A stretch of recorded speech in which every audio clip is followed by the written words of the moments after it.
Kembali membahas soal HOTS TWK. Assalamualaikum warahmatullahi wabarakatuh. Selamat datang di Ceria Bimbel ASN, sumber terpercaya untuk persiapan tes CPNS Anda. Channel ini hadir untuk membantu Anda mempersiapkan tes CPNS dengan cara yang seru dan tentunya efektif. Kami menyajikan soal-soal terbaru, pembahasan lengkap, serta tips dan trik untuk sukses di ujian CPNS. Dengan update soal terkini, video tutorial, dan simulasi tes, kami berusaha memberikan pengalaman belajar yang interaktif dan menyenangkan. Dapatkan informasi terupdate tentang perubahan format tes, pola soal terbaru, serta kiat-kiat praktis dari para ahli dan mereka yang telah lulus tes CPNS sebelumnya.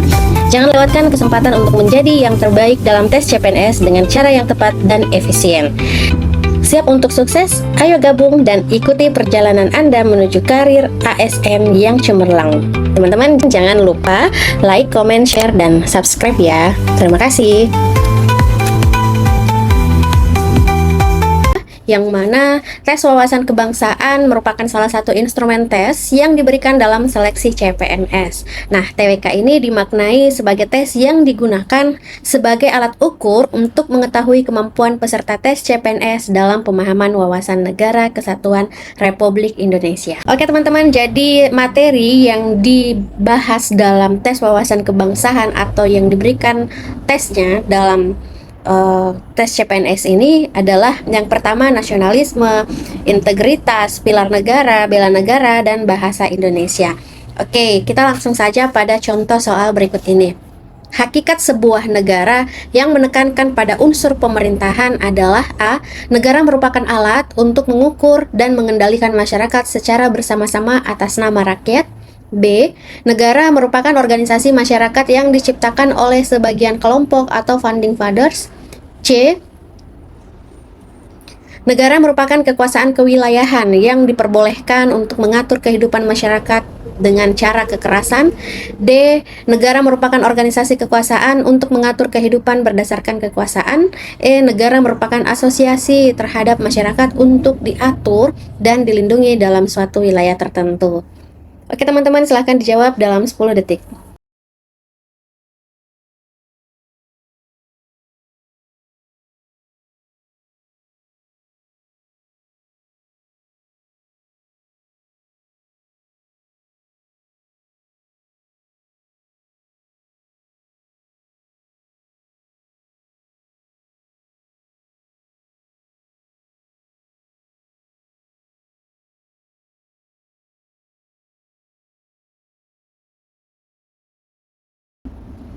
Baik teman-teman, jadi jawabannya adalah A. Hakikat negara dalam konteks ini adalah sebagai alat atau wadah yang digunakan untuk mengatur dan mengendalikan masyarakat. Nah, pemerintahan negara bertindak atas nama rakyat untuk menciptakan keteraturan dan keadilan dalam kehidupan bersama. Survei terhadap institusi perlu dilakukan untuk menjamin kinerja pegawai, bahkan lembaga tersebut secara internal maupun eksternal. Manfaat lain perlunya survei integritas pegawai adalah A. Sebagai kontrol kinerja pegawai dalam institusi. B. Sebagai bentuk karakter yang ingin dicapai oleh institusi terhadap pegawai. C. Modal perencanaan pembangunan sumber daya manusia. D. Membawa bahan evaluasi kerja untuk menghindari tindakan korupsi. E. Menjadi tanggung jawab institusi untuk menjaga marwahnya. Baik teman-teman, silahkan jawab dalam 10 detik.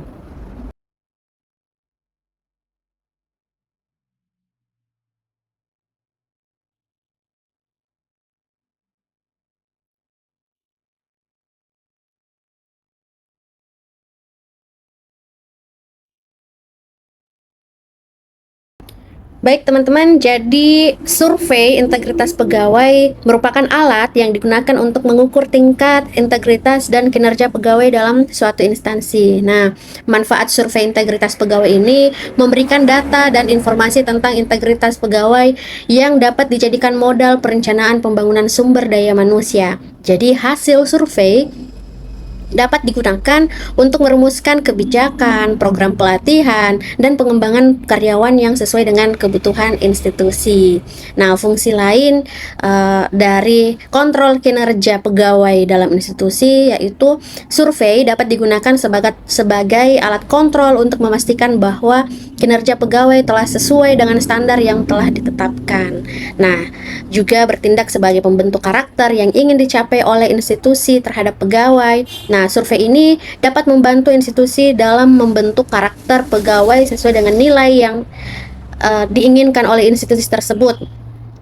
Selanjutnya, menjadi bahan evaluasi kerja untuk menghindari tindakan korupsi, menjadi tanggung jawab institusi untuk menjaga marwahnya. Jadi, jawabannya adalah C, sebagai modal perencanaan pembangunan sumber daya manusia.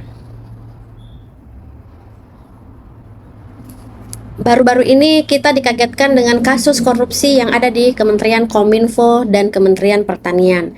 Dua petinggi kementerian tersebut tertangkap dengan kasus penyuapan. Penangkapan tersebut berdasarkan hasil investigasi KPK. Berdasarkan Undang-Undang Nomor 30 Tahun 2002, Pasal 13, KPK memiliki kewenangan terhadap penyelenggaraan negara atau PN dalam hal A. Pelaporan tindakan korupsi, B. Penindakan-tindakan korupsi, C. Pendaftaran dan pelaporan kekayaan penyelenggaraan negara, D. Audit penyelenggara negara, atau E. Menyadap komunikasi penyelenggara negara. Oke teman-teman, silahkan jawab dalam 10 detik.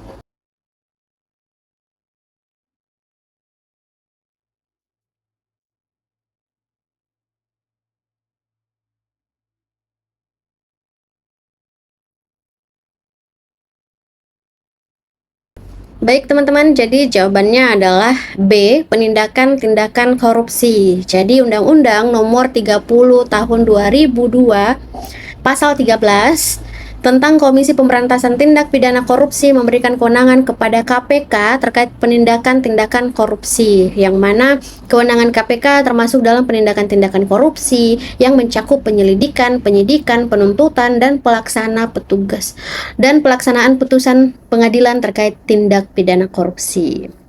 Tetap semangat teman-teman, kita ke soal selanjutnya. Perlindungan pahlawan devisa yang terjerat permasalahan sosial, hukum, dan politik di luar negeri merupakan tugas dan tanggung jawab negara untuk A. Menjamin sistem keadilan hukum, B. Mengedepankan equality before the law, C. Menjamin keamanan warga negara, D. Memperjuangkan hak asasi manusia, atau E. Membela rakyat. Teman-teman boleh jawab dalam 10 detik.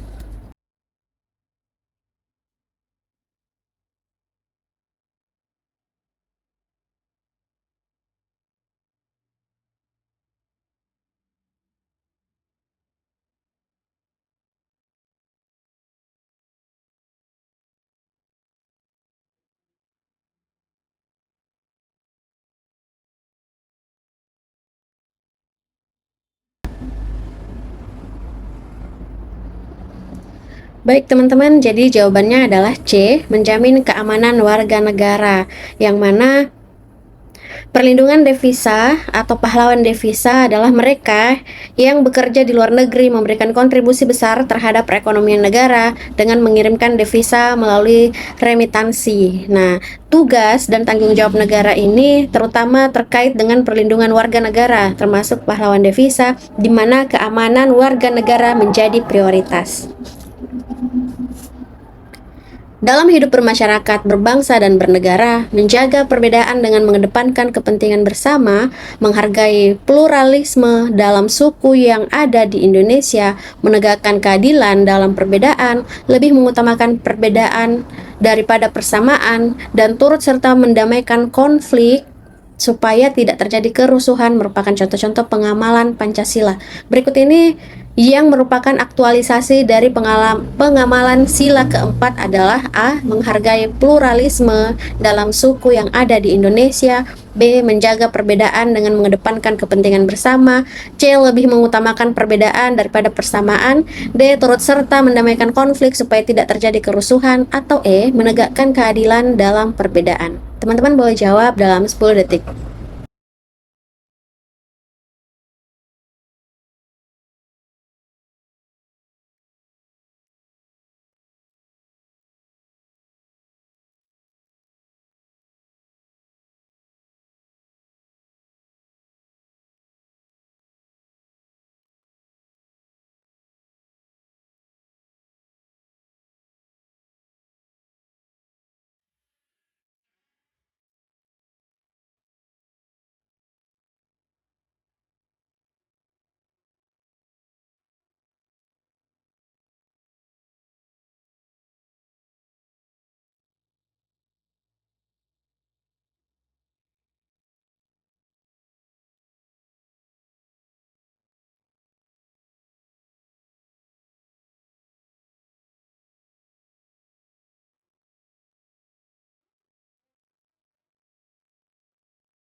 Baik teman-teman, jadi jawabannya adalah E, menegakkan keadilan dalam perbedaan. Nah, aktualisasi pengamalan sila keempat atau gotong royong adalah kerakyatan yang dipimpin oleh hikmat kebijaksanaan dalam permusyawaratan perwakilan.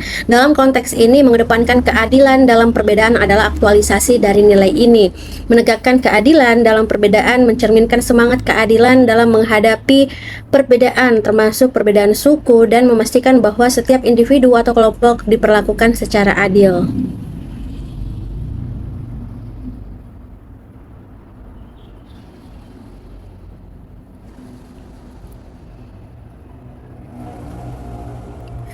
Kelitih di Jogja saat ini identik dengan aksi kriminalitas yang dilakukan oleh remaja berkeliling naik motor membawa senjata tajam.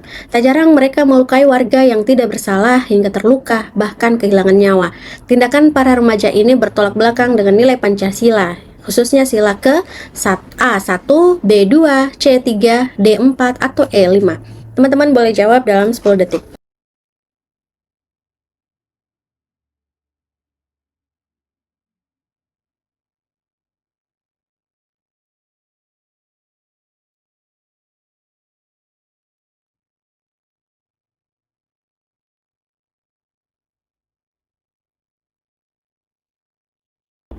Oke, teman-teman, Anda boleh menjawabnya di kolom komentar. Namun, saya akan memberikan clue bahwa tindakan remaja yang terlibat dalam kelitih melakukan aksi kriminalitas dengan membawa senjata tajam dan melukai atau bahkan membunuh orang tanpa alasan yang jelas bertentangan dengan nilai kemanusiaan yang adil dan beradab.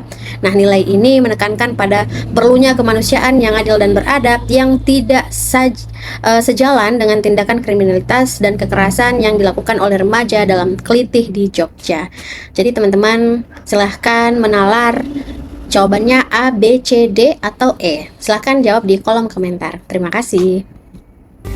Teman-teman daftar sekarang juga di Ceria Bimbel ASN. Siapkan diri Anda menjadi ASN yang tangguh dan berkualitas bersama Ceria Bimbel ASN. Di sini Anda akan belajar secara terstruktur dan menyenangkan, dipandu oleh pengajar yang berpengalaman tentunya dan materi yang up to date. Teman-teman, di sini kita akan bahas mengenai TIU, TWK, dan TKP. Jangan tunggu nanti, masa depan Anda dimulai dari sekarang. Segera daftar dan hubungi admin kami di WhatsApp 085 399 090 388 atau mengunjungi Instagram kami di Ceria Bimbel ASN, TikTok Ceria Bimbel ASN, dan boleh melalui email ceriabimbel@gmail.com. Sampai jumpa dan terima kasih.